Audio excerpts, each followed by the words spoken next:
Frères et sœurs, bonsoir. Que la paix, l'amour et la grâce de Dieu notre Père vous soient donnés en abondance en ce soir encore dans le merveilleux nom de Jésus-Christ, notre Seigneur et Sauveur. En ce soir, nous allons poursuivre avec la lecture du livre de Luc au chapitre 11. À cet effet, je te prie de te disposer afin que le Dieu de grâce t'accorde la connaissance, l'ouverture d'esprit et la compréhension profonde de ce qu'il a enfoui et caché pour ceux qui l'aiment, ceux qui s'attachent à lui, au nom de Jésus-Christ. Je prie afin que le Seigneur te fasse du bien pendant cette lecture, qu'il t'accorde la guérison de ton âme et de ton esprit, de tout ce qui était atteint par l'ennemi au nom de Jésus. Je prie afin que il ranime en toi la flamme de son amour et de sa grâce puissante au nom de Jésus. Je prie afin que ton cœur s'attache davantage à lui au travers de cette merveilleuse parole. Au nom de Jésus, nous avons prié. Amen.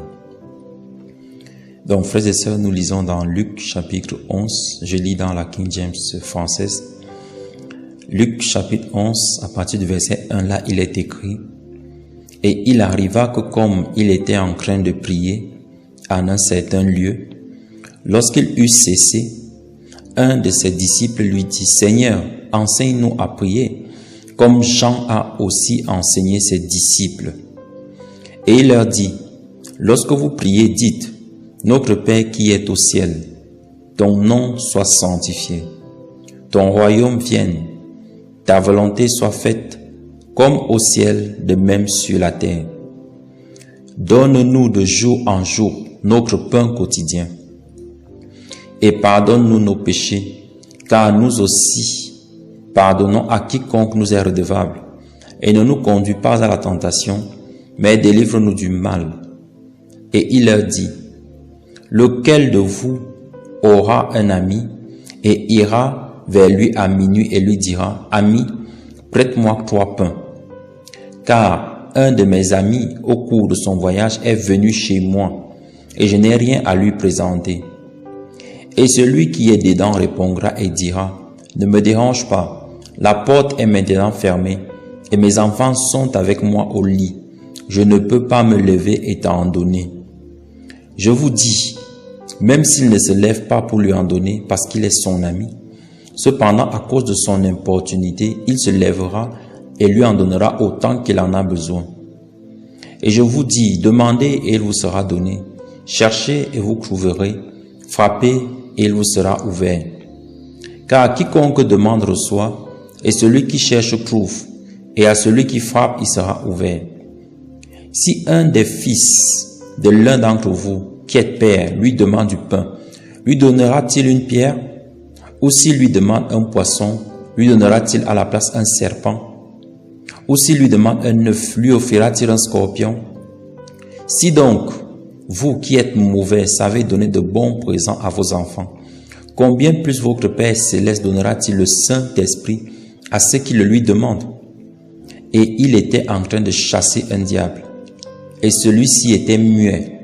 Et il arriva lorsque le diable fut sorti, le muet parla, et le peuple était surpris. Mais quelques-uns d'entre eux disaient: Il chasse les diables par Belzébul, le chef des diables. Et d'autres, le tentant, recherchaient de lui un signe du ciel. Mais lui, connaissant leurs pensées, leur dit: Tout royaume divisé contre lui-même est amené à la désolation, et une maison divisée contre une maison tombe. Si Satan aussi est divisé contre lui-même, comment son royaume subsistera-t-il? Parce que vous dites que je chasse les diables par Belzébul. Et si moi, par Belzébul, je chasse les diables, par qui vos fils les chassent-ils? Par conséquent, ils seront vos juges. Mais si par le doigt de Dieu je chasse les diables, sans aucun doute, le royaume de Dieu est venu sur vous. Quand un homme fort, armé, garde son palais, ses biens sont en paix. Mais lorsqu'un plus fort que lui survient et l'emporte sur lui, il lui ôte toute son armure dans laquelle il se confiait et partage ses dépouilles. Celui qui n'est pas avec moi est contre moi, et celui qui n'assemble pas avec moi disperse. Lorsque l'esprit impur est sorti d'un homme, il traverse les lieux arides, cherchant du repos et n'en trouvant pas. Il dit: Je retournerai dans ma maison d'où je suis sorti. Et quand il y vient, il la trouve balayée et garnie. Alors il s'en va et prend avec lui 7 autres esprits plus immoraux que lui-même, et il entre et y demeure. Et la dernière condition de cet homme est pire que la première. Et il arriva, comme il disait ces choses, qu'une certaine femme de la foule éleva sa voix et lui dit, « Béni soit l'utérus qui t'a porté, et les mamelles que tu as tétées. » Mais il dit, « Oui, plutôt bénis sont ceux qui entendent la parole de Dieu et qui la gardent. » Et quand le peuple se fut rassemblé, il commença à dire, « C'est une génération mauvaise. Ils recherchent un signe, et il ne leur sera donné aucun signe, sinon le signe de Jonas le prophète. » Verset 30. Car comme Jonas fut un signe aux Ninivites, ainsi sera aussi le Fils de l'homme pour cette génération. La reine du Sud se lèvera au jugement avec les hommes de cette génération et les condamnera, car elle vint des parties les plus éloignées de la terre pour entendre la sagesse de Salomon. Et voici, un plus grand que Salomon est ici. Les hommes de Ninive se lèveront au jugement avec cette génération et la condamneront, car il se repentit à la prédication de Jonas. Et voici, un plus grand que Jonas est ici. Aucun homme, lorsqu'il a allumé une bougie, ne la met dans un lieu secret, ni sous un boisseau, mais sur un chandelier, afin que ceux qui entrent puissent voir la lumière. La lumière du corps est l'œil. Par conséquent, lorsque ton œil est net, ton corps entier aussi est plein de lumière. Mais lorsque ton œil est mauvais, ton corps aussi est plein d'obscurité. Prends donc garde que la lumière qui est en toi ne soit pas obscurité. Si donc ton corps entier est plein de lumière, n'ayant aucune partie obscure, le tout sera plein de lumière, comme lorsque l'éclat brillant d'une bougie te donne sa lumière. Et comme il parlait, un certain pharisien le supplia de dîner chez lui, et il entra et s'assit à table. Et lorsque le pharisien le vit, il fut surpris de ce qu'il ne s'était pas d'abord lavé avant le dîner. Et le Seigneur lui dit, « Maintenant, vous, pharisiens, vous nettoyez l'extérieur de la coupe et du plat, mais votre intérieur est plein de voracité et d'immoralité. » Verset 40. « Vous, insensés, celui qui a fait l'extérieur, n'a-t-il pas fait l'intérieur? Vous donnez plutôt des aumônes, des choses que vous avez, et voici toutes choses sont nettes pour vous. Mais malheur à vous, pharisiens, car vous qui payez la dîme de la menthe, de la rue et de toutes sortes de plantes, et laissez le jugement et l'amour de Dieu, vous aurez dû faire cela et ne pas délaisser les autres. Malheur à vous, pharisiens, car vous aimez les sièges les plus avancés dans les synagogues et les salutations dans les marchés. Malheur à vous, scribes et pharisiens, hypocrites, car vous êtes comme les tombeaux qui ne paraissent pas, et les hommes qui marchent sur elles n'en sont pas conscients. Verset 45. Alors un des hommes de loi répondit et lui dit, « Maître, en parlant ainsi, tu nous outrages aussi. » Et il dit, « Malheur à vous aussi, vous, hommes de loi, car vous chargez les hommes de pénibles charges à porter, et vous-même ne touchez pas les charges d'un seul de vos doigts. Malheur à vous, car vous bâtissez les sépulcres des prophètes, et vos pères les ont tués. En vérité, vous rendez témoignage que vous approuvez les actions de vos pères, car ils les ont en effet tués, et vous bâtissez leurs sépulcres. Par conséquent, la sagesse de Dieu a aussi dit, « Je leur enverrai des prophètes et des apôtres, et ils en tueront et persécuteront quelques-uns d'entre eux, afin que le sang de tous les prophètes qui a été versé depuis la fondation du monde puisse être requis de cette génération, depuis le sang d'Abel jusqu'au sang de Zacharie, qui périt entre l'autel et le temple. En vérité, je vous le dis, il sera requis de cette génération. Malheur à vous, hommes de loi, car vous avez retiré la clé de la connaissance. Vous n'y êtes pas entrés vous-même, et ceux qui étaient en train d'y entrer, vous les en avez empêchés. » Et comme il leur disait ces choses, les scribes et les pharisiens commencèrent à le presser avec véhémence et à le provoquer à parler sur beaucoup de choses, lui tendant des pièges et cherchant à surprendre quelque chose qui sortirait de sa bouche afin qu'ils puissent l'accuser. Amen.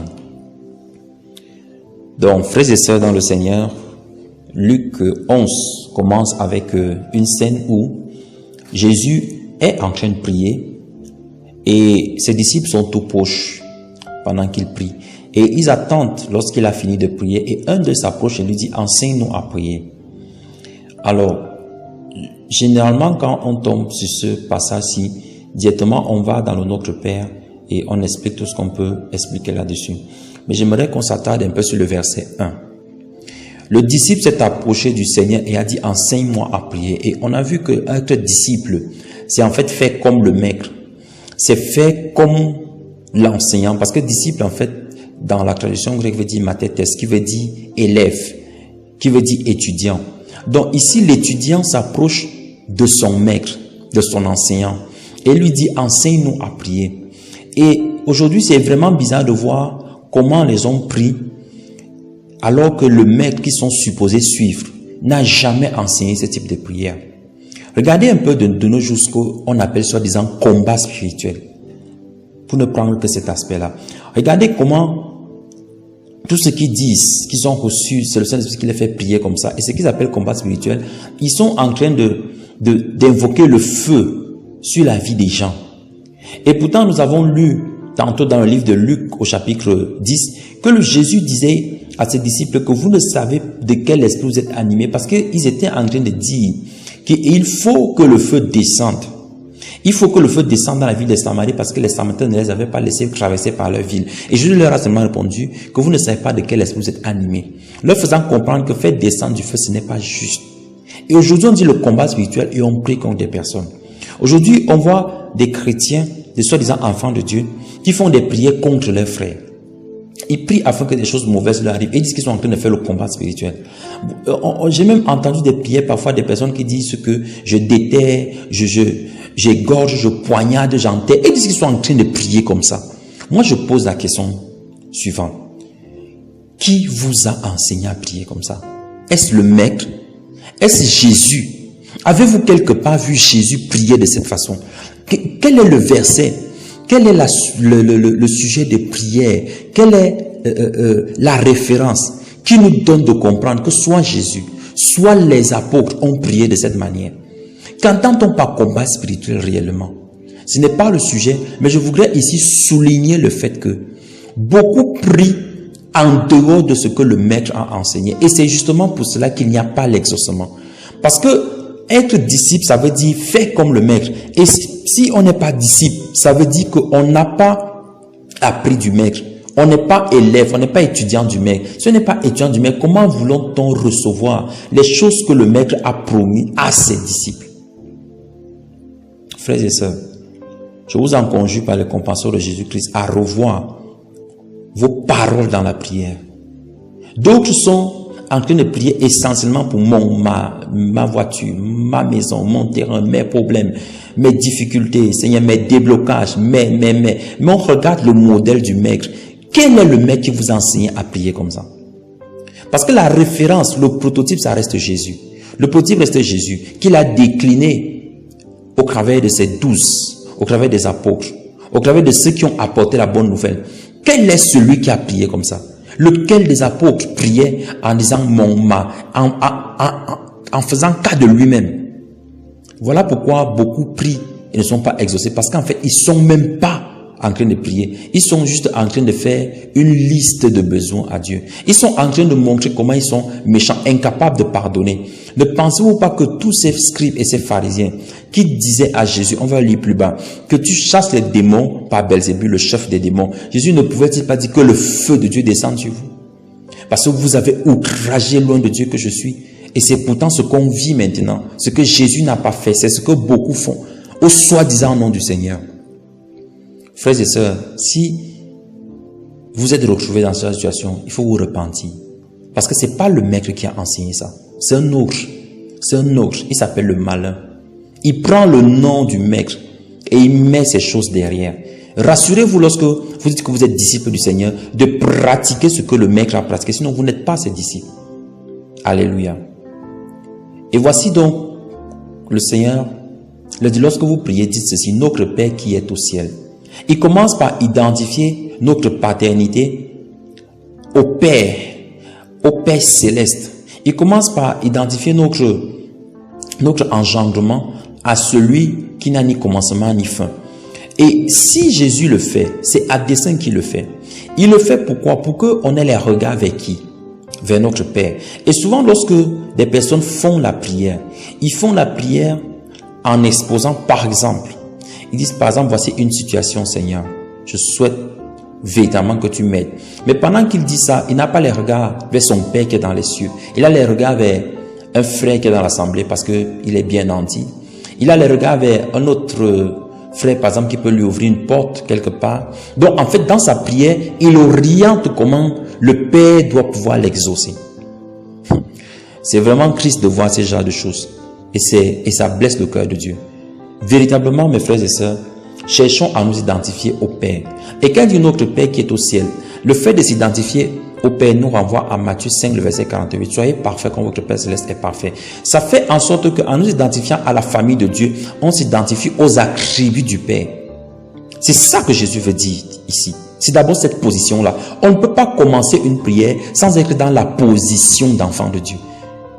Dieu n'écoute pas, il n'exauce pas le pécheur. C'est impossible. Et quelqu'un qui vit délibérément une vie de péché, quelqu'un qui vit délibérément dans le mensonge, la fraude et tout ce que Dieu réprime, qui vit délibérément dans une vie double, une vie d'hypocrisie, de duplicité, mais qui dit qu'il prie Dieu, tu peux prier 5 heures, 6 heures, 24 heures même si tu veux, tu peux faire des jeûnes comme tu veux. Ça n'a aucune valeur parce que tu n'es pas associé au Père qui est au ciel. Parce qu'il y a un autre Père qui est ici sur la terre. Celui qui a été précipité. Et lorsqu'il a été précipité vers la terre, quand il descendait, l'ange a dit malheur à la terre parce que le diable est descendu avec vous avec une grande colère.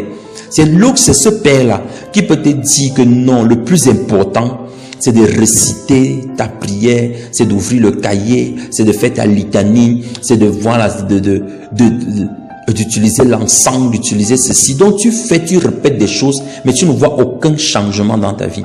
Parce que tu ne t'identifies pas au Père qui est au ciel. Et du coup, tu entres dans quoi? Tu entres dans ce qu'on appelle les mantras. C'est-à-dire, tu ne fais que dire une même chose. Tu dis une même chose, tu dis une même chose. Et ça s'appelle une invocation. Et beaucoup de chrétiens font des invocations de manière davantage inconsciente que consciente. Et vous appelez comme ça des démons sur votre vie. Parce que lorsque tu te places pour commencer à prier, pour dire je vais prier le Père qui est dans les cieux, il faut que tu t'identifies à sa nature d'abord. C'est ce que Christ veut nous montrer ici. Sinon, tu vas faire les mantras et tu vas seulement appeler sur la ruine les démons et tu te charges ainsi de malédiction et de condamnation parce que ce n'est pas le Père qui est dans le ciel que tu pries. Tu pries le Père qui est dans les lieux célestes, c'est-à-dire le diable qui règne dans la voûte céleste avec les démons et tout ce que tu peux comprendre là et qu'on appelle encore le cosmos. C'est lui que tu es en train d'invoquer, des puissances obscures. Il y a d'autres qui prient et qui appellent des noms autres. Pourquoi Jésus n'a pas donné ce que appeler le nom de tel ange? Lorsque vous allez prier, ce que vous allez dire, c'est que Saint Gabriel de machin, de Koukak, machin là, viens maintenant, fais ceci. Jésus n'a pas parlé de ça. Jésus n'a donné aucun nom de autre divinité que ce soit qu'on pourrait invoquer ici, qu'on pourrait appeler. Il situe par rapport au Père. Et c'est très important de comprendre ça. Mon frère, ma soeur, détache-toi de tout ce qui t'amène non seulement à prier dans une position où tu estimes que tu es enfant de Dieu alors que tu pratiques le péché, mais encore à prier au nom de toutes les autres choses ou de toutes les autres divinités en dehors du Père. C'est un mensonge qui vient de l'ennemi. Et il dit ton nom soit sanctifié. Comment est-ce que le nom du Seigneur est sanctifié? Comment on peut sanctifier quelque chose qui est déjà sanctifié? Cette sanctification, c'est en fait une mise à part. C'est pour dire que Seigneur, je veux te parler. Je veux te parler et je me mets à part avec toi. C'est en fait un indice de la communion. Un indice qui vient à montrer que on s'attache au Seigneur. Parce que Dieu est saint. Qu'est-ce qu'on peut faire pour sanctifier le nom de Dieu? Ici, je ne parle pas de sanctification en termes de témoignage. Parce que quand on fait le témoignage, en fait, c'est ceux qui voient ce témoignage dans notre vie qui vont glorifier le nom de Dieu. Et donc, nous, en marchant dans la vérité et la lumière, on sanctifie le nom de Dieu. Mais si Jésus est en train de montrer quelque chose dans cette sanctification, il dit que ton nom soit sanctifié. Pourtant, aucune action n'a été posée. Là, je suis en train d'élever la prière. Comment je sanctifie le nom de Dieu dans la prière? C'est en fait en disant que Seigneur, je mets à part. Parce que sanctifier veut aussi dire mettre à part. Quelque chose de sacré, quelque chose de précieux. Et donc Jésus est en train de montrer que tous ceux qui prient par devoir, vous n'êtes pas exaucés. Pour prier, il faut prier avec amour. Et c'est l'amour qui nous introduit dans l'intimité pour dire que je me mets à part avec le Père. Père, je mets ton nom à part. Je le prononce avec révérence. Je veux que tu te révèles à moi de manière personnelle. Et ce n'est qu'à ce moment qu'on peut dire que ton royaume vienne. Or, Jésus a toujours parlé du royaume de Dieu qui s'est rapproché du monde, qui s'est rapproché de vous. Qu'est-ce que ça veut dire? Que ton royaume vienne. C'est à ce moment que le Saint-Esprit est disponible. Parce que le royaume de Dieu, c'est le Saint-Esprit. La manifestation de la connaissance par la parole de vérité, donc la bonne nouvelle associée à la démonstration du Dieu qui vit au siècle des siècles, de la puissance. Parce que l'apôtre Paul a dit, ma prédication n'a pas été basée sur des discours persuasifs de la sagesse humaine. Oui, on va le lire plus bas. Donc, frères et sœurs, voilà le décor que Christ est en train de planter dans le Notre Père. Qu'on récite si de manière vagabonde, on récite le Notre Père comme ça et après, on n'a même pas la vie. Ce n'est pas une récitation. Ce n'est pas non plus seulement un carnaval de prière comme, voilà, certains illuminés ont seulement fait. Non, mes frères et sœurs. C'est en fait la prière elle-même. L'attitude qu'on a dans la prière et non pas ce qu'on va demander d'abord. C'est l'attitude qu'on a, le cœur avec lequel nous nous approchons. Ton royaume vienne, ta volonté soit faite. Ici, Jésus est en train de nous montrer que si on se dispose, si on est dans la position où on dit que la volonté de Dieu soit faite, comme elle est faite dans le ciel, alors on va avoir l'exaucement. Voilà pourquoi plusieurs viennent prier et ils viennent avec leur volonté et non pas l'exaucement. Parce qu'ils viennent dire que Seigneur, si tu le veux, tu peux le faire. Mais si tu le veux, ils ne connaissent pas la volonté de Dieu. Le si tu le veux, regardez cette image dans Luc chapitre 1, on l'a vu. On a vu que l'ange a parlé avec Zacharie et l'ange a parlé avec Marie. Les deux lui ont posé la même question. Zacharie lui a demandé, comment cela se fera-t-il que Élisabeth sera enceinte? Et l'ange lui a dit que tu n'as pas cru. Et l'a frappé. Zacharie est devenu muet jusqu'à ce que Jean naisse et qu'il vienne à prophétiser encore. Tandis que Marie a demandé, a posé la même question, que comment cela se fera-t-il puisque je suis vierge? Et l'ange lui a expliqué. Alors pourquoi est-ce que l'ange n'a pas frappé Marie aussi? Parce que la question de Marie n'était pas dans le sens du doute. Elle connaissait, elle avait accepté la volonté de Dieu. Elle la connaissait. C'est qu'il fallait qu'elle porte en son sein le corps de Dieu afin que celui-ci sauve son peuple. Le peuple sauf le peuple de ses péchés par sa mort et sa résurrection. Bien qu'à ce moment-là, elle ne comprenait pas que ce n'était pas la mort et la résurrection. Mais elle avait accepté la volonté de Dieu. C'est pour cela qu'elle a dit qu'il me soit fait selon ta parole. Tandis que Zacharie, lui, était plutôt dans un esprit de doute, donc il ne connaissait pas la volonté de Dieu. Et c'est dire que comment du point de vue humain cela peut-il être possible? C'est ça la différence. Donc le Seigneur regarde le cœur avec lequel on s'approche de lui. Du coup, lorsque quelqu'un vient et ne connaît pas la volonté de Dieu et dit Seigneur, que ta volonté soit faite, il ne se passe rien parce que tu ne peux pas demander qu'une volonté s'accomplisse alors que tu ne la connais pas. On demande que ta volonté soit faite parce qu'on la connaît. Et pour la connaître, il faut s'identifier d'abord en tant qu'enfant de Dieu. Donc être véritablement un enfant de Dieu. Selon, on peut lire ça dans Romains 8-9. Celui qui n'a pas l'esprit de Christ ne lui appartient pas. Donc être un enfant de Dieu, mettre à part, donc c'est-à-dire désirer l'intimité, sanctifier le nom de Dieu, mettre à part ce nom-là, désirer l'intimité, avoir le Saint-Esprit, afin que la présence de Dieu nous environne, comme on peut le lire, n'est-ce pas, lorsque la nuée descendait, après que Salomon ait consacré le temple, dans le livre de 1 roi. Et également ici dit, ta volonté soit faite maintenant. C'est à ce moment qu'on parle de volonté, parce que le Seigneur maintenant, le verset où le Seigneur dit que où l'apôtre Paul dit que nous ne savons pas comment prier, mais le Saint-Esprit pas des soupirs, il n'exprime fait comment. Oui, il élève des yeux de prière pour nous. Nous ne savons pas comment parler. Donc, lorsque on est dans cette atmosphère-là, qu'on appelle donc la prière, parce que ce n'est pas ce qu'on demande d'abord qui est la prière, c'est l'atmosphère elle-même. Quand on est dans cette atmosphère-là, où on est dans l'intimité avec le Seigneur, c'est à ce moment que le Seigneur nous révèle sa volonté. Et ainsi, c'est lui qui met les paroles et les mots dans notre cœur, afin que nous les relâchons par notre bouche et que cela soit agréable au Père, parce que c'est l'Esprit qui sait ce qui convient de demander. Donc maintenant, il dit, donne-nous de jour en jour notre pain quotidien. Nous avons vu que dans le livre de Matthieu, le pain quotidien ici reflète quoi? Le pain quotidien ici reflète en fait le partage, la parole, la communion avec le Saint-Esprit. Le pain quotidien reflète ici quelque chose de Christ qu'on obtient pour nourrir notre être intérieur. Ce n'est pas le manger et le boire, mes frères et sœurs. Ce n'est pas le manger et le boire. Qui véritablement n'a pas prié un jour sincèrement dans son cœur? N'a pas prié sincèrement dans son cœur, avec foi, étant enfant de Dieu, mais n'a pas eu son pain quotidien. Mes frères et sœurs, ce verset 3-6 s'applique d'abord à notre âme.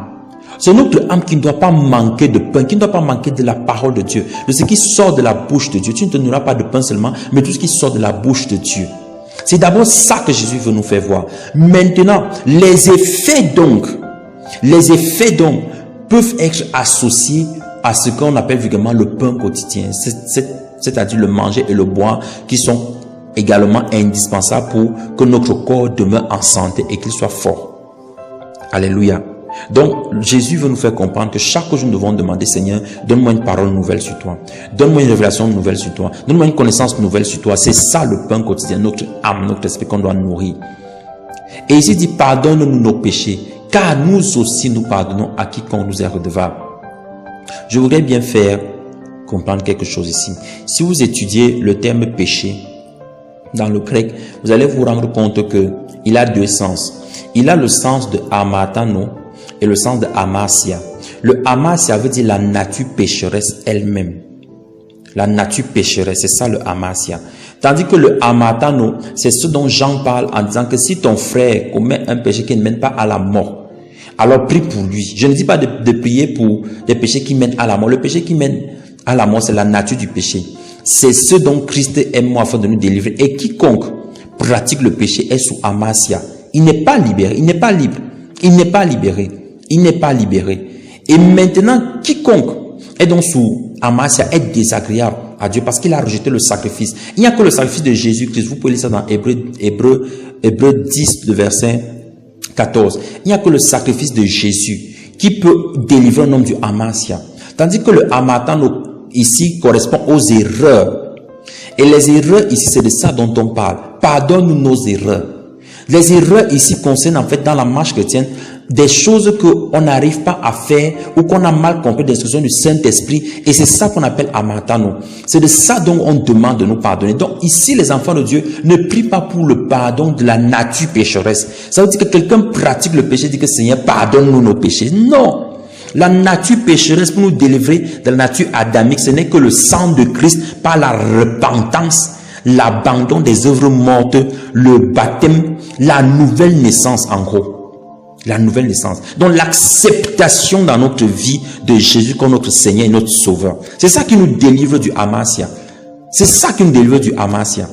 Donc quelqu'un qui prie que Seigneur, pardonne-moi mon amasia, pardonne-moi mon amasia, tu vis dans le concubinage, tu vis dans la débauche, tu vis dans l'ivrognerie, tu vis dans la masturbation, tu vis dans la pornographie, tu vis dans le mensonge et la fraude, tu vis, n'est-ce pas, dans la colère, la duplicité, l'hypocrisie. Tu dis que pardonne-nous nos péchés quand nous pardonnons aussi, et tu pardonnes comme ça à tes complices hypocrites, à tes complices menteurs, parce que vous faites chemin ensemble pour faire les mauvais coups, pour tromper des hommes et des femmes, pour coucher, découcher, faire tout ça, mon frère, ma soeur. Tu n'es pas à côté de ce que Jésus a voulu transmettre dans ce verset.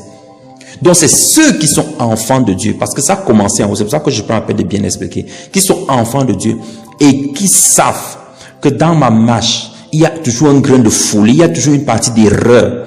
Et cette partie d'erreur-là est due au fait que je suis dans un corps, que je suis dans un vase de terre. Et Dieu l'a permis ainsi afin que nous demeurions dans l'humilité.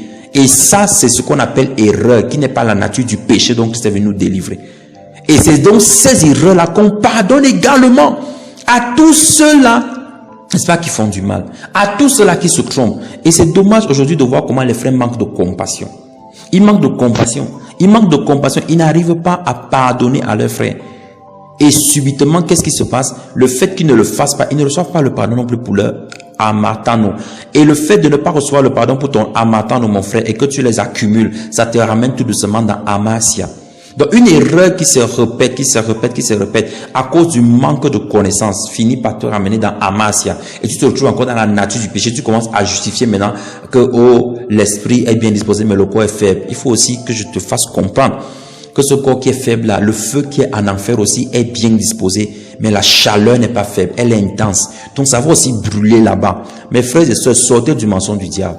N'acceptez pas qu'on vous dise, que le diable vous dise que vous avez des péchés mignons, tout ça. Non, n'acceptez pas, mes frères et sœurs. C'est le mensonge. Et voilà, il dit, ne nous conduis pas en tentation. C'est-à-dire, ne nous laisse pas succomber dans la tentation. C'est une supplication que l'on fait. C'est-à-dire, on demande au Seigneur, Seigneur, si tu vois que je m'égare, je t'en prie, ne me laisse pas m'égarer. Parce que dans Romains chapitre 1, si vous lisez, vous allez vous rendre compte que Dieu peut frapper d'un esprit d'égarement. Tous ceux justement qui sont dans un orgueil vain, bien sûr, parce que l'orgueil est toujours vain, et qui estiment qu'ils n'ont besoin de recevoir conseil de personnes. Ils savent exactement ce qu'ils font. Ils n'écoutent pas les conseils du corps du Christ, des membres du corps du Christ. Non, ils estiment que à eux seuls ils se suffisent. Mes frères et sœurs, si vous continuez dans ça, le Seigneur vous frappe comme dans Romains 1, et en ce moment-là, il vous laisse succomber à la tentation. Donc ici, cette prière est une prière d'interpellation afin que notre oreille soit toujours disposée à écouter le Seigneur. Et délivre-nous du mal. C'est le Seigneur qui délivre un homme du mal. Ce n'est pas tes jeûnes, ce ne sont pas tes jeûnes, tes heures de prière, ce n'est pas ta sanctification. Parce que la parole dit que le mal atteint souvent le juste et le Seigneur l'en délivre toujours. Donc le malheur peut t'atteindre. C'est pour ça qu'on prie afin qu'on dise Seigneur, délivre-nous du mal. C'est-à-dire, quand bien même le mal viendrait m'environner, délivre-moi du mal. Délivrer du mal ne veut pas dire qu'on ne rencontre pas des choses difficiles. On ne rencontre pas des épreuves, des choses qui nous font mal. Non. Mais délivre-nous du mal veut dire que ne laisse pas que ce mal domine sur moi. Vous pouvez lire ça dans Romains 12. Surmonter le mal par le bien. Donc, en fait, on est en train de demander à Dieu ici que, Seigneur, donne-moi toujours de surmonter le mal par le bien. Parce qu'en fait, si on surmonte le mal par le bien, c'est qu'il nous a délivré du mal. Dieu nous délivre du mal en faisant comment? En nous demandant de surmonter ce mal par le bien. Alléluia. Et voici, il donne une belle figure ici. Verset 5. Appelle notre Père. Il dit, si quelqu'un va vers un ami et lui dit, prête-moi 3 pains. Alors, il y a bien sûr une révélation intéressante dans le prête-moi 3 pains, dans le verset 5 que je ne vais pas développer ici parce que ce n'est pas le sujet. On pourra le faire dans un autre thème beaucoup plus consacré à cela. On va rester un peu en superficie ce que Jésus veut nous dire ici. Voici, Jésus dit que lequel de vous s'il va vers un ami et lui demande que voici j'ai besoin de 3 pains parce que je reçois un ami qui est de voyage, qui est en voyage et qui s'est arrêté chez moi. Je n'ai rien à lui donner. Et il lui dit que cette personne va répondre comment? Cette personne va dire, ne me dérange, ma porte est déjà fermée, je me suis couché avec mes enfants, ne m'importune pas. Et le Seigneur dit que la personne qui va se lever, à force de celle qui est en train de frapper, la personne va se lever, va lui donner du pain, non pas forcément parce que nous sommes trop amis, mais simplement parce que tu m'importunes. Et souvent, maladroitement, on a associé cela à Dieu et j'ai souvent entendu des prédicateurs dire, importune Dieu maintenant, importune Dieu jusqu'à ce qu'il ouvre la porte et qu'il te donne le pain, importune Dieu jusqu'à ce qu'il t'accorde ce que tu lui demandes. Je l'ai pris jusqu'à ce que ça paraisse. Mon frère, ma soeur, on a décortiqué le Notre Père par la grâce du Seigneur. Donc si tu jeûnes 1 million de jours, c'est comme si vous dites que Satan jeûne 1 million de jours, il prie 1 million de jours, et finalement parce qu'il a fait comme ça là, Dieu l'exauce, parce qu'il est en train d'importuner Dieu. Vous trouvez ça raisonnable? Vous trouvez que c'est acceptable? Non, c'est un mensonge du malin.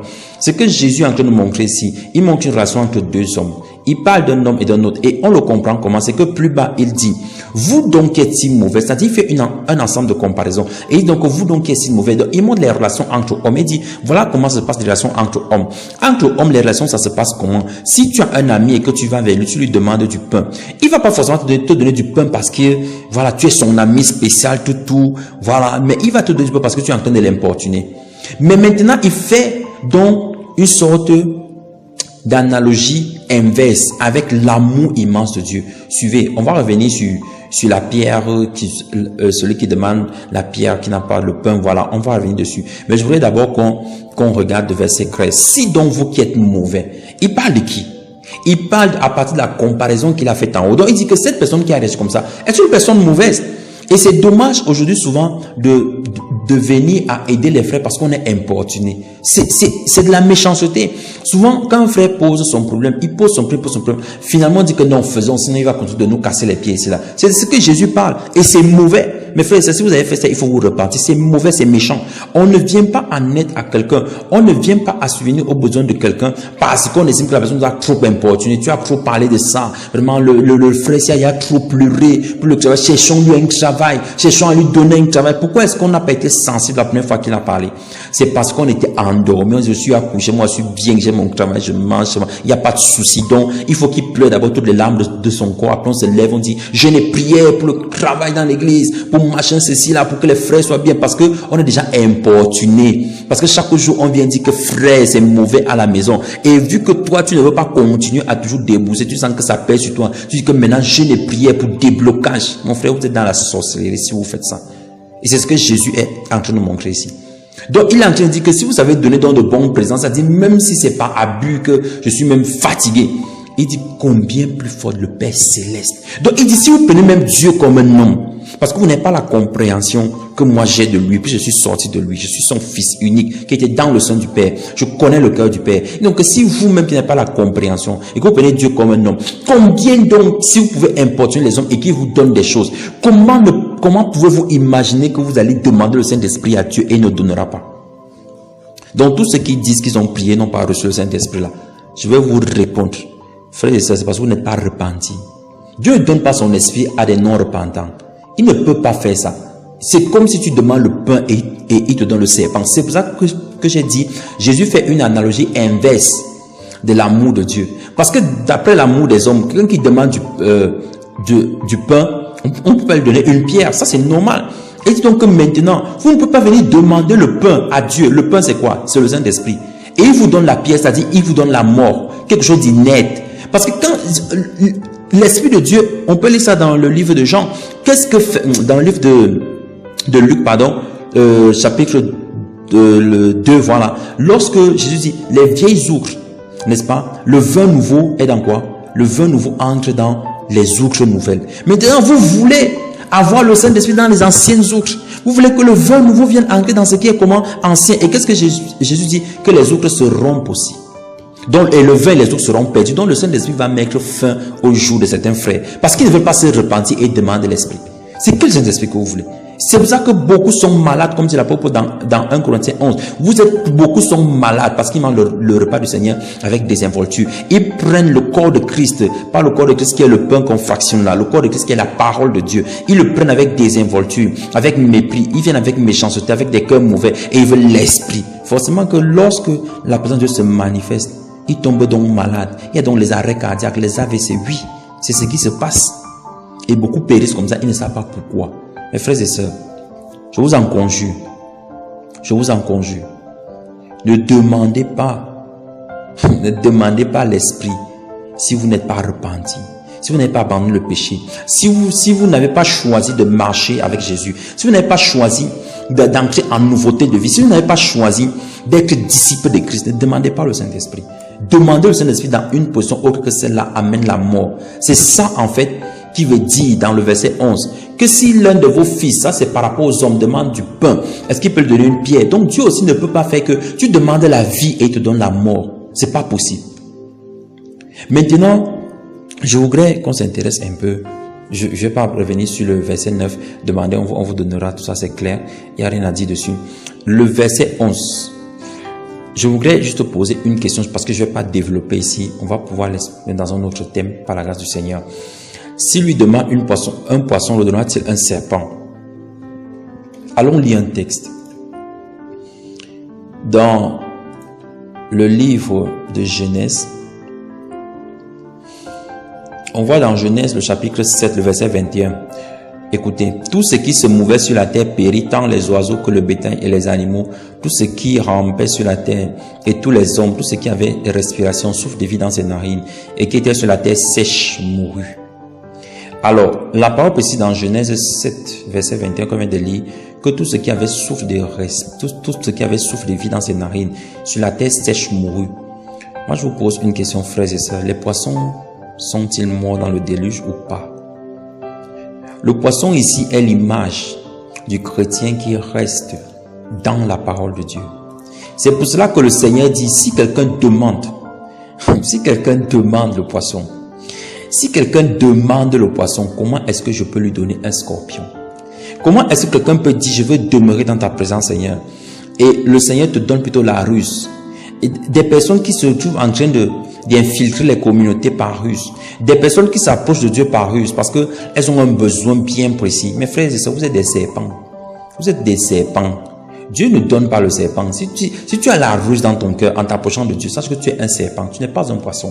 Le poisson est l'image de celui qui demeure dans la présence de Dieu, qui demeure dans l'eau. Et l'eau ne pouvait pas détruire ce qui vit dans l'eau.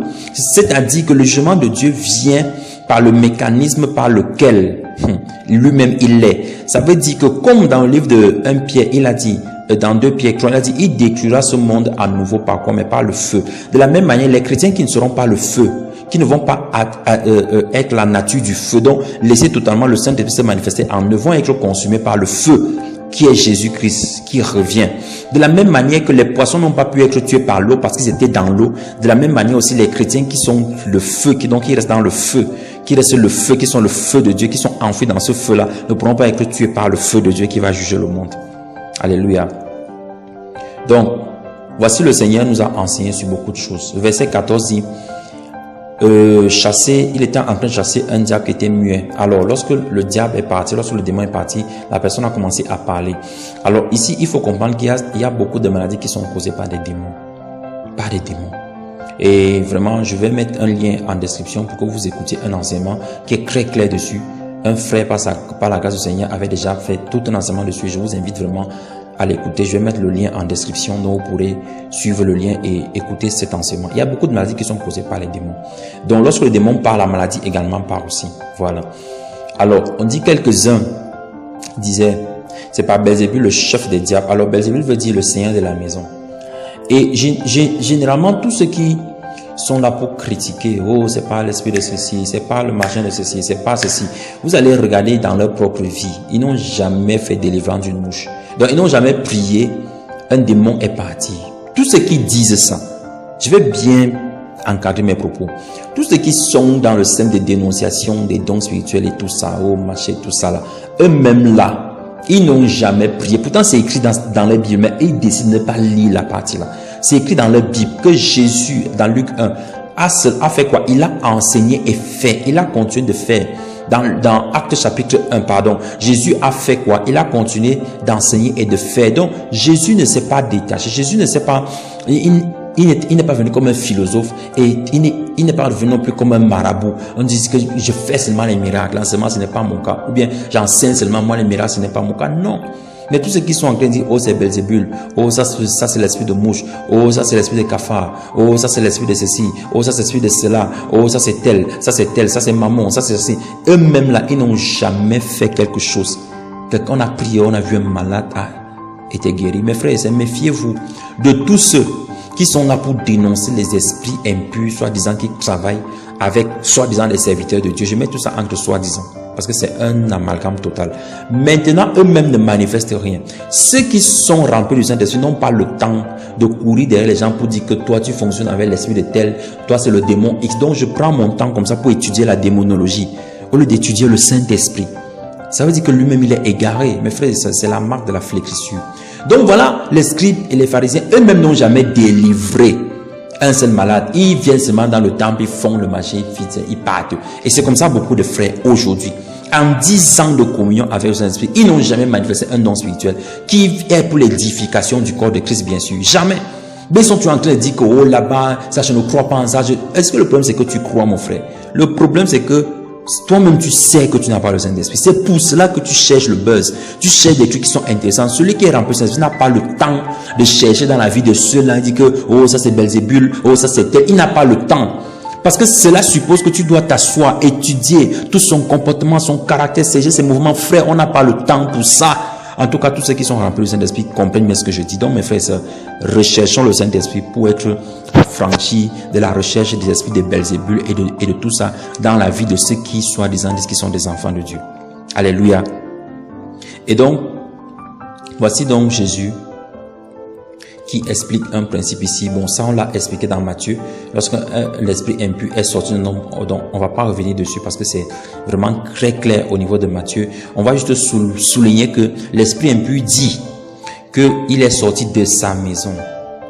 De sa maison. Ça veut dire que tant que la maison n'a pas un nouveau maître, il va toujours considérer que c'est sa maison. Donc tous ceux qui font les délivrances, et ça c'est le ministère de délivrance. On dit mercredi, prière, délivrance. Chaque jour, on délivre les mêmes gens, des mêmes esprits. Chaque jour, regardez comment ces ministères-là fonctionnent. Soit-disant ministère. Parce que moi, j'ai pas vu ça dans la parole de Dieu. Ministère de délivrance. J'ai pas vu ça. Donc, on dit que c'est un ministère de délivrance. Et chaque année, voilà, on prie toujours sur les mêmes personnes. On commence à prier, oh, l'esprit s'est encore manifesté, oh, l'esprit encore s'est manifesté. Les gens ne font que tomber dans la poussière, voilà, balle poussière, tu roules comme ça, pape, on te ramasse, on te rejette. Après, le culte était puissant. 2 mois plus tard, même jour, même canal, même chaîne. C'est-à-dire que tout est la même chose, tu retombes. Tu portes même encore les mêmes vêtements aussi du jour où tu t'es d'abord tombé. Maintenant, on prie encore, on lit, on chasse encore délivrance. Et c'est dans un cycle comme ça ne finit jamais. Mes frères et sœurs, je vous en conjure, soupirez après le Saint-Esprit. À moins que vous-même vous aimez tomber comme ça, là, vous roulez dans la boue et tout ça. Moi, je sais pas. Si c'est ministère de tomber dans la poussière, c'est-à-dire on fait des battles dessus, tombe comme, c'est-à-dire celui qui tombe le mieux. Ça, c'est quelle histoire, ça? Mes frères, je vous en prie. Ressaisissez-vous et regardez comment Jésus et les apôtres ont fait. Est-ce que Paul était dans le ministère de tomber, machin? Dans Acte 16, la femme qui marchait derrière lui avec l'esprit de Python, quand il a dit que vraiment arrête ça, que cet esprit soit chassé au nom de Jésus-Christ. La femme n'est pas tombée, elle a commencé à rouler dans la poussière, tout ça. C'était pas l'important. Et les frères aiment ça pour se sentir puissant. Vous êtes puissant dans quoi? D'en faire tomber les gens dans la poussière, mes frères. La puissance vient du fait que Jésus-Christ peut délivrer un homme du péché. Il n'y a que Dieu qui peut le faire. C'est ça la véritable marque des serviteurs de Dieu. De ceux qui sont capables, par le Saint-Esprit, non seulement de chasser le démon, mais encore d'installer Christ dans une vie. Alléluia. Donc, la conséquence, c'est qu'il va prendre cet esprit plus méchant, plus immoraux que lui-même. Donc, si il n'y avait que l'esprit, par exemple, d'alcoolisme, quand on le chasse là, il va prendre des esprits plus vicieux. Il va prendre maintenant l'esprit de sodomie. Il vient avec l'esprit de méchanceté, l'esprit de meurtre. Il cherche aussi l'esprit de lesbianisme. Donc, il est hétéro maintenant. Il va dans les deux sens. Il va chercher aussi. Donc, bref, il va chercher des esprits qui sont plus immoraux, de telle sorte que quand on va voir la personne, si tu mentais, maintenant tu deviens menteur colérique. C'est-à-dire, tu ajoutes au mensonge la colère et tu formes ainsi un mélange, un cocktail diabolique que si tu ne te repens pas, tu vas aller en enfer. Mes frères et sœurs, je vous en conjure, arrêtez avec cette histoire de mystère de délivrance. Amenez les gens à Christ. Amenez les gens à recevoir le Saint-Esprit. C'est ça qui les délivre véritablement. Car Jésus a dit, vous connaîtrez la vérité. Or, la vérité, c'est lui-même. Donc, Jésus disait que vous connaîtrez Jésus et vous serez affranchis. La vérité, ce ne sont pas les doctrines et toutes ces choses que j'entends partout. La vérité, c'est Jésus lui-même. Et Jésus lui-même, c'est de regarder comment Jésus a fait, ce qu'il a pratiqué, ce qu'il a enseigné et de devenir son disciple en acceptant de faire comme il a fait. C'est alors qu'en demandant le Saint-Esprit, on va recevoir. Alléluia. Alors, Jésus parle de quelque chose de très important ici. Lorsqu'on lui demande de faire un signe, alors il refuse, bien entendu, parce que déjà remarquez ce qui se passe ici. Lorsqu'il demande de faire un signe, n'est-ce pas? Ceux qui demandent le signe disent qu'un signe qui vient du ciel. Et parfois, les enfants de Dieu tombent dans ce piège-là. On dit, si vraiment ton Dieu est Dieu, il faut qu'il fasse ceci dans ta vie. Et toi, si tu rentres, tu commences à prier, Seigneur, montre-leur que tu es mon Dieu. Montre-leur que tu es mon Dieu. Mon frère, tu es en train de faire une prière charnelle. Ça, c'est un désir spirituel de la chair. Donc, ça dit que c'est charnellement charnel. C'est même diabolique et mesquin même. Il faut t'en repentir si tu es dans ce genre de choses. Ce ne sont pas les païens qui induisent des sueurs de paix dans notre vie, mes frères et sœurs. Même pas quelqu'un me dit que il faut prier pour moi, il faut prier pour moi. Vraiment, j'ai telle difficulté, il faut prier pour mon frère. Entre d'abord pour vous, demande la difficulté là, c'est quoi? Commence à faire des enquêtes. Tu vas te rendre compte que souvent les gens veulent la solution miracle de prière, mais ils ne veulent pas la vie de prière. Ils ne veulent pas Christ. Alléluia. Donc arrêtez de faire ces choses-là. Vous attristez le cœur du Seigneur. Vous attristez le cœur du Seigneur. On a bien dit un signe venant du ciel. Ils ont demandé un signe. Ils n'ont pas demandé n'importe quel signe. Ils ont dit un signe venant du ciel. Donc, on dit que Seigneur agit en ma faveur pour démontrer que tu es Dieu. Dieu n'a pas besoin d'agir en faveur pour démontrer qu'il est Dieu. Il est Dieu de toutes les façons. Que vous croyez ou pas, ceux qui ont cru qu'il était Dieu et ceux qui n'ont pas cru, est-ce que ça a changé quelque chose en leur sort? Ceux qui ont cru sont dans la félicité et ceux qui n'ont pas cru sont en enfer. Ça ne veut pas dire que parce que Dieu n'a pas démontré à leurs yeux qu'il était Dieu, qu'ils ont été épargnés de l'enfer. Non, mes frères et sœurs, non. Non, et non, et non, encore non. Donc, arrêtons de faire ces sueurs de prière où des personnes nous poussent à les faire et on estime qu'on doit le faire parce que Dieu doit démontrer quelque chose. C'est la même chose qui se passe dans Matthieu chapitre 4 lorsque le diable vient tenter Jésus. où il dit que si tu es fils de Dieu, fais ceci. Pourquoi il demande un signe pour démontrer que tu es fils de Dieu? On en a parlé dans Matthieu. Donc, je vous prie d'écouter Matthieu chapitre 4 pour pouvoir être fixé là-dessus.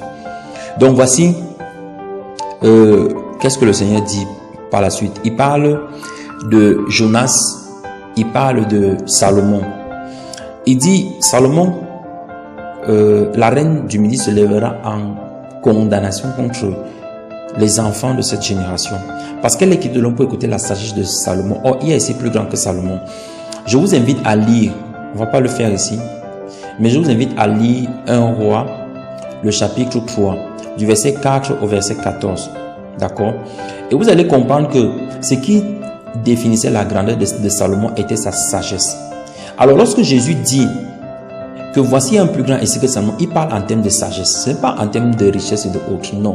C'est parce que c'est la sagesse que Dieu a donnée à Salomon au-delà de toute mesure. Et Dieu a dit quelque chose de très important là-bas. Il a dit, voici, il n'y a eu personne avant toi qui a eu cette sagesse-là, et il n'y aura personne après toi qui l'aura. Comment Jésus peut donc dire qu'il est plus grand que Salomon? Or, le seul ordre de grandeur avec lequel on pouvait comparer Salomon avec d'autres hommes, c'était au travers de sa sagesse, parce que sa sagesse était unique. Donc lorsque Jésus dit qu'il est plus grand que Salomon, ça veut dire qu'il a plus de sagesse que Salomon. Or, s'il a plus de sagesse que Salomon, ça veut dire que Dieu a menti à Salomon. Il a donné plus de sagesse à un homme, plus que à Salomon. Or, si ces deux versets-là sont vrais, ça veut dire que qu'est-ce qui doit nous attester ici? C'est que Jésus est Dieu. Il n'y a que Dieu qui devait avoir un niveau de sagesse plus au-delà de celui qu'il a donné à Salomon. C'est ça. En fait, ce sont les signes cachés de la divinité de Jésus-Christ. Et on peut le voir aussi avec Jonas. Parce que Jonas a été l'un des plus grands prédicateurs de l'ancienne alliance. De telle sorte que toute une ville s'est convertie à sa prédication. Vous pouvez voir que dans les autres, il n'y a pas eu de conversion du tout. Les derniers, ils priaient, mais les gens ne se convertissaient pas. Ézéchiel, Jérémie, jusqu'à ce que la déportation même arrive, ils ne se convertissaient pas. Sédécias s'est entêté jusqu'à ce que la déportation vienne. Il ne s'est jamais converti. Mais ici, Jonas a été la préfiguration de Jésus-Christ. Et par la grâce de Dieu, nous aurons tout un enseignement, un thème dessus, sur les préfigurations de Jésus-Christ dans la vie de Jonas. Je vous assure, c'est extraordinaire. C'est extraordinaire. Donc, le Seigneur revient en nous expliquant que par rapport à la bougie, voilà, on n'allume pas pour la mettre dans un lieu secret. Mais je voulais qu'on s'attarde sur le verset 34. Il dit, la lumière du corps est l'œil. L'œil, en fait, ici, si vous regardez dans la traduction grecque, ça veut dire ophtalmos, qui veut dire yeux de l'esprit. Donc ça ne veut pas dire œil, un œil physique, ça veut dire que la faculté de connaître, les yeux de l'esprit. Donc Jésus est en train de dire que la connaissance, la bonne connaissance, en fait, est la lumière du corps. Donc si ta connaissance est nette, ton corps entier sera plein de lumière. Mais si ta connaissance est pervertie, ton corps entier sera plein d'obscurité. Voilà pourquoi le diable s'attelle à donner une connaissance pervertie à beaucoup d'enfants de Dieu. Quelqu'un qui n'a pas compris l'œuvre de la croix, quelqu'un qui n'a pas compris que Christ est mort non pas pour son mariage, pour son voyage, pour son visa, pour son passeport, non pas pour avoir des enfants, pour être DG, pour être bien dans la société, pour avoir un titre pastoral, pour être bishop, pour être ceci. Dieu n'a pas envoyé Christ pour mourir à cause de ces choses. C'est une connaissance pervertie. Et cette connaissance-là, c'est de l'obscurité. Du coup, tous ceux qui sont dans cette genre d'évangile, évangile de prospérité, tout ce qu'on peut citer là, ils demeurent en fait captifs parce que, en fait, leur corps est dans les ténèbres. Pourquoi? Parce que la connaissance qu'ils ont est une connaissance qui est comment? Qui est impure. Impure. Donc voici le Seigneur dit que prends donc garde que la lumière qui est en toi ne soit pas obscurité. Prends garde à ce que la connaissance que tu as en toi ne soit pas pervertie. Frères et sœurs, recherchons la sainte doctrine, l'attachement, le renoncement en soi, l'abandon des œuvres mortes, la repentance, l'abondance des dons spirituels et du fruit de l'esprit. Recherchons ces choses, soupirons après elles. C'est en cela qu'il y a la vie. Alléluia. Alléluia. Donc si ton corps entier est plein de lumière, si donc dans tout ton être tu as accepté le Christ et que tu marches dans l'intégralité de tout ce qu'il a enseigné et que tu t'efforces à les observer par la force du Saint-Esprit, alors sache qu'il n'y aura aucune partie obscure en toi. Verset 46. Alléluia. C'est donc ce que Jésus veut dire. Et je vous fais remarquer que un peu plus haut, qu'est-ce que Jésus dit? Il dit au verset 33, aucun homme lorsqu'il a allumé une bougie ne la met dans un lieu secret, ni sous un boisseau, mais la met sur un chandelier. Sachant le rôle que le chandelier jouait dans le tabernacle, je vous invite déjà à voir le parallèle et à étudier plus en profondeur ce verset 33. Oui, parce que Jésus était en train de faire une analogie ici avec la flamme sur le chandelier. Alléluia. Et la flamme et le chandelier étaient un instrument saint qui était destiné à apporter de la lumière. Et vraiment, il y a beaucoup de préfigurations du chandelier, beaucoup de figurations de Christ dans le chandelier. Donc, Jésus est en train de montrer ici que lorsque un homme le prend et le met en avant dans sa vie, alors cet homme-là va pouvoir voir la lumière. C'est simplement ce que ça veut dire. Alléluia. Et bien sûr, le feu ici, c'est le Saint-Esprit. Donc, voici Jésus qui entre dans la maison de ce pharisien qui l'invite et il commence à manger ensemble. Il mange, il parle et tout et tout. Et puis voilà, lorsqu'il veut commencer à manger, le pharisien se rend compte que Jésus n'a pas nettoyé l'extérieur. Alors, le nettoyage de l'extérieur, c'est quoi? C'est tout ce qui consiste en l'apparence. Et Jésus leur fait beaucoup de reproches. Donc, je ne vais pas forcément revenir sur tout, mais je vais juste expliquer quelques-uns. Le nettoiement de l'extérieur, c'est l'apparence. C'est-à-dire des personnes qui s'arrangent à avoir une attitude irréprochable au milieu des frères. Alors que dans leur maison, leurs femmes sont battues et souffrent. Des sœurs qui font tout pour vraiment, quand elles honorent le pasteur, elle s'ajoute, c'est-à-dire pendant que le pasteur entre encore, elle est même prête à se coucher pour qu'il marche seulement sur elle en guise de tapis, tellement elle est humble.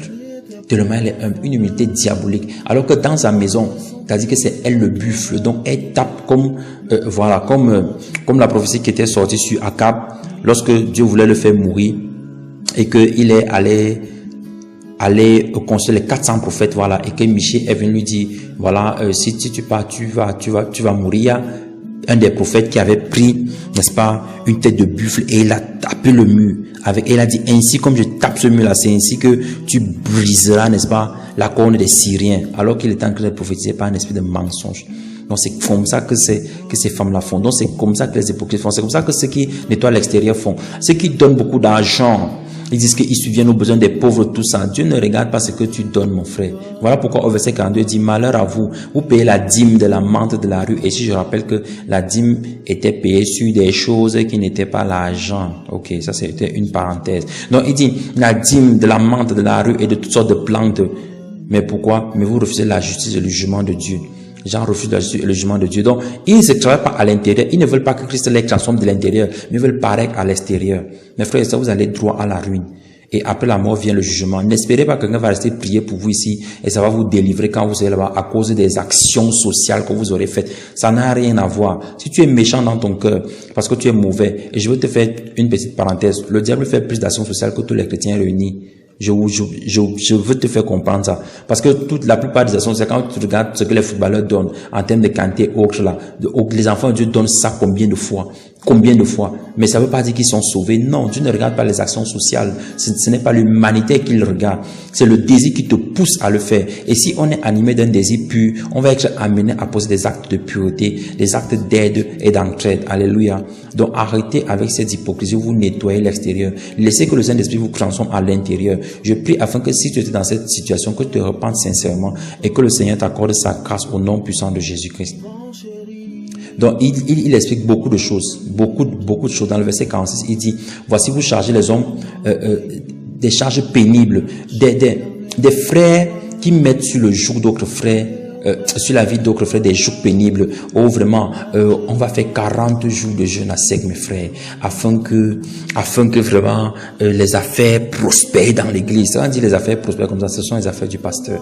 Ce n'est jamais pour qu'un frère sorte de la misère. Est-ce que vous avez déjà suivi les thèmes 40 jours de jeûne afin que la nation se convertisse et que le péché cesse au milieu des enfants de Dieu? Vous avez vu ça quelque part écrit? Que celui qui a vu qu'il vienne me dire. Mes frères, ce sont les thèmes qui sont rares parce que les vrais enfants de Dieu qui font ces thèmes-là, ils ne mettent pas les pancartes là dehors. Ils le font dans le secret. Mes frères et sœurs, vous allez toujours voir que 40 jours de ceci, ce sont des charges pénibles. Et on porte comme ça pour des biens périssables. Vous allez voir comment on dit que non, vraiment, quand un chrétien n'arrive pas à l'heure au culte, il est malheureux parce que le pasteur lui a dit que tu n'es pas arrivé à l'heure. Donc il veut plaire au pasteur. Mais il n'est pas malheureux parce qu'il a attristé le Seigneur que comment est-ce que je peux arriver en retard dans la présence de Dieu? Mes frères et sœurs, vous êtes dans la mort, vous qui pratiquez ces choses-là. Ce sont des charges pénibles qu'on a mis sur vous et vous n'arrivez pas à entrer. Vous ne pouvez pas les porter parce que même qui ont mis ça sur vous ne les touchent pas de leurs petits doigts.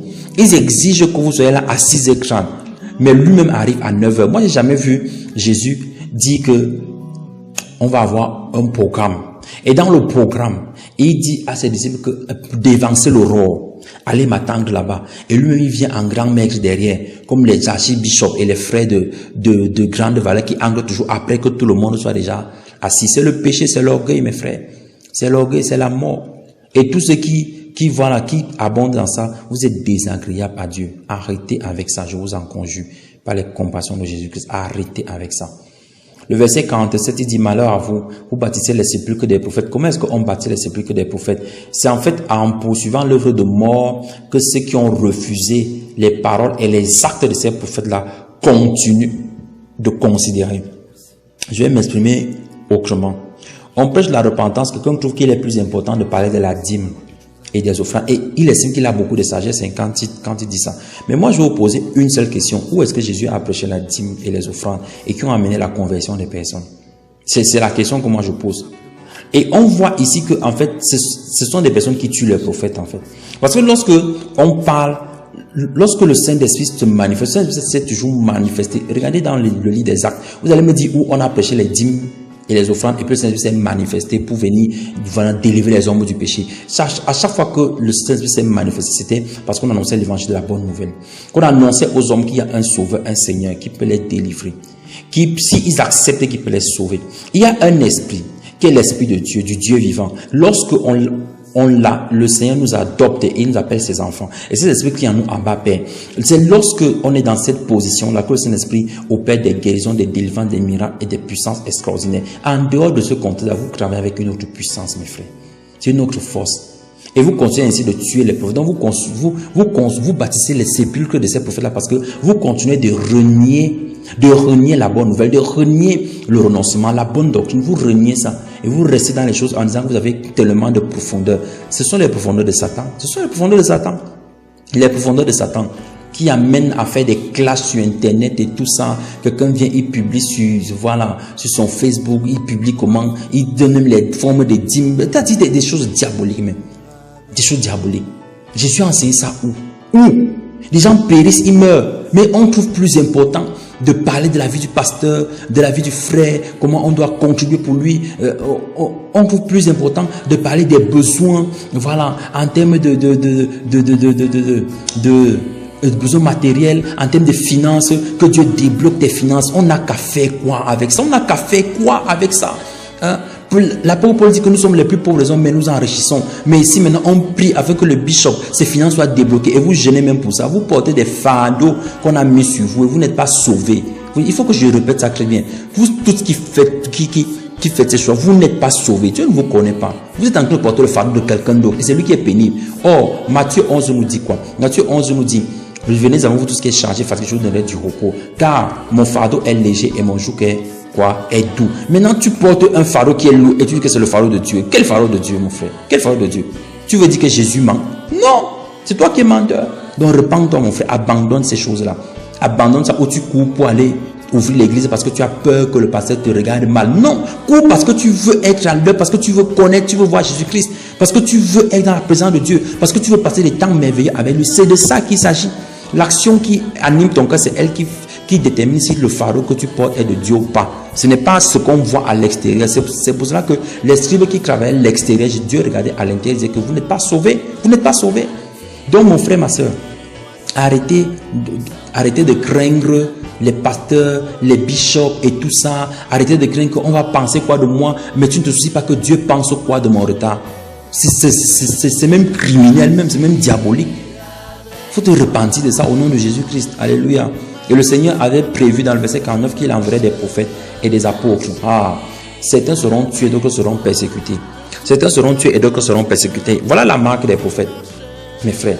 Ils seront tués, ils seront persécutés. Leur doctrine ne peut pas être acceptée. On ne peut pas accepter le message de conversion. Vous arrivez dans un village où les gens font la sorcellerie. Vous venez leur dire, c'est pas grave. Votre sorcellerie, là, on va finir avec ça maintenant parce que Jésus-Christ est Seigneur. Vous vous dites que ces gens-là, ils ont vécu comme ça pendant pendant des décennies. Vous venez changer tout ça. Et s'ils peuvent être contents de vous, on va seulement te tuer, mon frère. Et tu là, c'est pas toujours tuer physique. On peut te lapider, te chasser, t'insulter, te mépriser, que déguerpir ici, tout ça. Mais quand tu viens avec des messages tels que, quand celui à qui tu vas prêcher le message va voir d'abord la veste que tu portes, il va croire. Oui, il croit en ta veste, il ne croit pas en Christ. C'est parce que tu n'as aucune puissance pour démontrer l'esprit, par la simplicité. Donc du coup, ta puissance est dans l'argent. Du coup, on prêche aux gens qu'il faut être d'abord riche pour que ton évangile passe. Vraiment, malheur à vous qui déclarez ces choses. Que la ruine descende sur vous au nom de Jésus-Christ. Parce que vous êtes des méchants hommes. Vous asphyxiez le peuple de Dieu. Vraiment, que la ruine descende sur vous. Que la ruine descende sur vous. Et que cela vous conduise à la repentance véritable et sincère au nom de Jésus-Christ.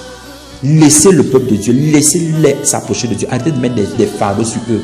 Conducteurs, arrêtez de mettre des fardeaux sur les frères. Arrêtez avec ça. Vous êtes désagréable au Seigneur quand vous le faites au nom de Jésus-Christ. Le Seigneur dit quoi? Il dit donc que ce sang des prophètes qui est versé doit continuer de crier à Dieu. Donc mon frère, ma soeur, quand tu n'acceptes pas les souffrances de la croix, quand tu n'acceptes pas de suivre Jésus et d'accepter le mépris par lequel il est passé lui-même, tu es en train de refuser ainsi la grâce du Seigneur dans ta vie parce que tu refuses que ton sang parle en faveur de ceux-là qui sont encore dans le péché. Et si tu refuses ça, ça veut dire que tu te dissocies de l'œuvre de la grâce, de la bénédiction qui est rattachée à cela. Est-ce que vous pensez sincèrement que Abel n'avait pas la force de lutter contre Caïn? Vous dites ça? Vous dites qu'il n'avait pas la force? La vérité, c'est que Abel s'est laissé tuer par Caïn. Il s'est laissé tuer. C'est pour ça que son sang peut parler. Si tu ne te laisses pas tuer, si tu n'acceptes pas d'être méprisé, si tu n'acceptes pas le renoncement, si tu n'acceptes pas de porter ta croix et de suivre le Seigneur, et on a déjà expliqué ce que c'est que la croix. Si tu n'acceptes pas ça, ton sang ne crie pas. Quand tu pries, Dieu ne t'écoute pas. Parce que tu n'es pas son disciple. Il écoute ce dont le sang crie. C'est-à-dire, ils ont accepté, mépris, toutes ces choses, mais ils sont restés fidèles au Seigneur. Ils n'ont pas dilué l'évangile. Ils n'ont pas changé l'évangile. Ils sont restés avec la clé de la connaissance. Ils ont laissé la porte ouverte, verset 52. Ils n'ont pas retiré la clé, mais ils ont laissé la porte ouverte. Comme Moïse disait, je veux que tous prophétisent même.